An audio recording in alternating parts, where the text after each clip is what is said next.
Pagi itu, langit Aceh begitu cerah. Angin laut berhembus pelan, seolah dunia sedang damai.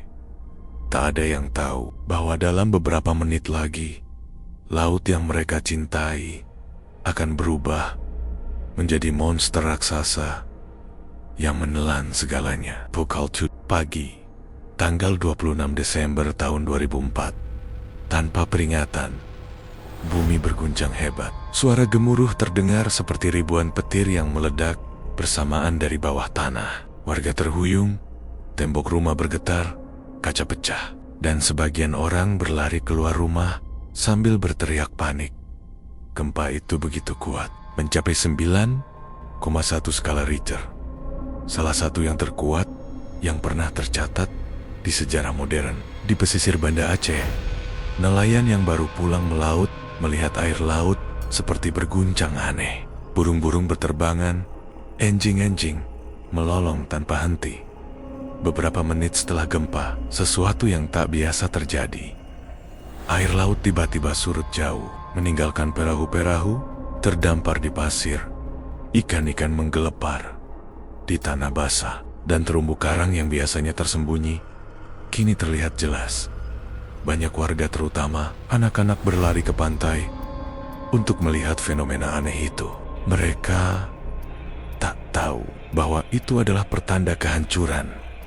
Di kejauhan, sebuah garis gelap mulai muncul di cakrawala. Awalnya tampak kecil, tapi semakin lama semakin tinggi, semakin mendekat, dan semakin menakutkan. Orang-orang mulai sadar itu bukan ombak biasa. Ombak itu setinggi gedung 3 lantai, melaju seperti kereta api tanpa rem. Suara gemuruhnya menutupi semua teriakan.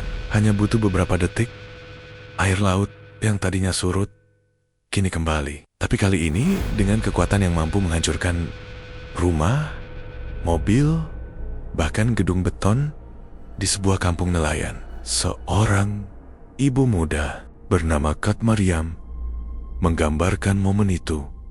Saya lihat air datang, saya peluk anak saya erat-erat, saya lari, tapi ombak itu lebih cepat. Saya tak ingat apa-apa lagi, hanya rasa dingin, gelap, dan tubuh saya terbawa seperti daun di arus sungai. Gelombang pertama menghantam pesisir Aceh dengan kekuatan setara ribuan bom. Perahu terlempar ke daratan, mobil terseret seperti mainan, dan rumah-rumah rata dengan tanah. Orang-orang yang tak sempat lari tersapu bersama arus, terhantam puing-puing, lalu menghilang di bawah air. Tak berhenti di situ, gelombang kedua lebih besar datang menghantam. Kota Banda Aceh nyaris tenggelam. Jalan raya berubah menjadi sungai hitam pekat, penuh lumpur, kayu, dan tubuh manusia.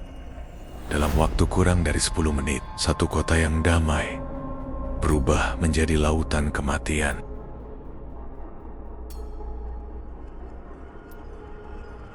Ketika ombak surut, Aceh bukan lagi Aceh. Jalan yang dulu ramai berubah menjadi kuburan massal. Bau laut bercampur lumpur, darah, dan kematian. Tsunami yang datang pada pagi 26 Desember tahun 2004 adalah salah satu bencana alam paling mematikan sepanjang sejarah manusia. Dalam hitungan jam, lebih dari 200.000 nyawa melayang di 14 negara, dengan Aceh menjadi titik paling parah. Dari udara, pesisir Aceh terlihat seperti lembar kertas yang diremas dan dibuang. Rumah-rumah rata dengan tanah. Perahu nelayan terdampar di tengah sawah. Bahkan kapal besar terhempas sejauh beberapa kilometer dari laut. Badan Nasional Penanggulangan Bencana mencatat di Banda Aceh dan sekitarnya 70% bangunan hancur total. Puluhan ribu orang hilang dan ribuan lainnya terluka parah. Kesaksian dari seseorang yang selamat yang mengguncang hati. Bahrun, 48 tahun, nelayan Yulil Hoi. Saya naik ke atap rumah, pikir itu aman, tapi ombak setinggi pohon kelapa datang. Atapnya roboh, saya ikut hanyut. Saya lihat orang-orang banyak yang berpegangan ke apa saja, pohon, papan, bahkan mayat, supaya tidak tenggelam. Nuraini, 32 tahun, ibu 2 anak. Saya mencari anak saya di antara lumpur. Saya panggil nama mereka berulang-ulang. Tapi angin yang menjawab. Sampai sekarang, jasadnya tidak pernah ditemukan. Gelombang besar itu tak hanya menghancurkan fisik, tapi juga merenggut seluruh tatanan kehidupan. Sekolah-sekolah lenyap, pasar-pasar rata, masjid-masjid roboh, ribuan anak menjadi yatim piatu. Hanya dalam satu pagi, tim penyelamat yang datang beberapa jam setelah kejadian tak sanggup menahan air mata. Mayat-mayat bergelimpangan di jalanan, sebagian sudah tak dikenali. Banyak yang harus dikuburkan dalam kuburan massal karena bau busuk mulai menyebar dan mengancam kesehatan. Namun, di tengah kehancuran itu, ada kisah keajaiban. Seorang bayi berusia 6 bulan ditemukan terjebak di atas kasur yang terapung sejauh 3 kilometer dari rumahnya.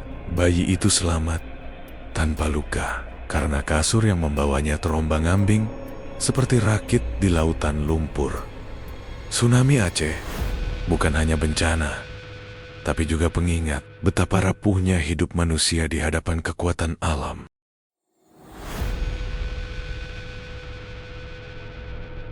Tsunami mereda, tapi gelombang di hati mereka tak pernah berhenti. Bahkan setelah 20 tahun, mimpi buruk itu masih datang di malam-malam sunyi. Bagi yang selamat, hidup tak lagi sama. Banyak yang mengalami trauma berkepanjangan, bahkan bertahun-tahun. Setelah bencana, suara gemuruh ombak, getaran tanah, atau bahkan bau air laut bisa memicu kepanikan. Anak-anak yang kehilangan orang tua menjadi sunyi, menolak bicara, dan sulit tersenyum lagi. Para ibu menatap kosong ke arah laut setiap sore, seakan berharap gelombang akan mengembalikan orang-orang yang mereka cintai. Psikolog yang bekerja di Aceh pasca tsunami mengatakan, sebagian besar korban selamat mengalami post-traumatic stress disorder, dan beberapa di antaranya tak pernah pulih sepenuhnya.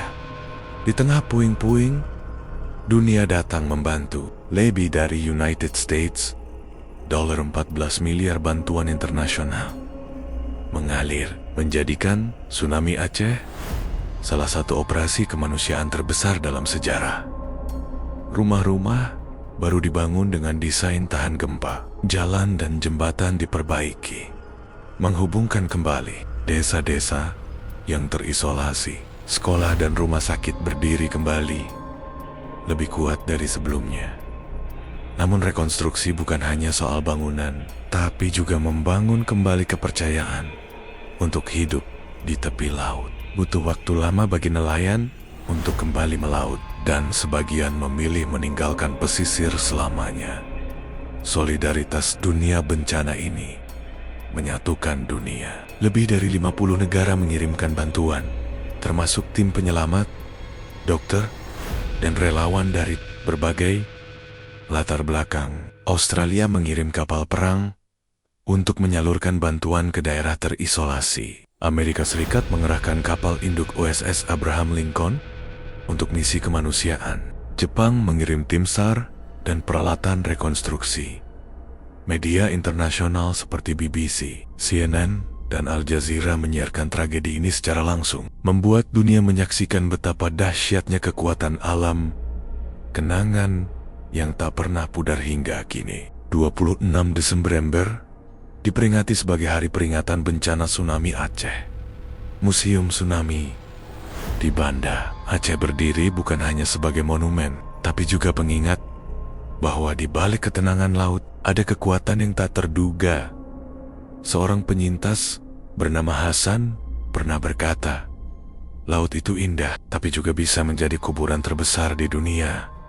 Kami tidak membenci laut, kami hanya belajar untuk lebih menghormatinya. Tsunami Aceh 2004 adalah bukti bahwa dalam sekejap, segala yang kita cintai bisa hilang. Cerita ini bukan hanya tentang kehilangan, tapi juga tentang kekuatan untuk bangkit. Jadikan ini pengingat untuk selalu waspada, selalu menghargai hidup, dan tidak pernah meremehkan kekuatan alam.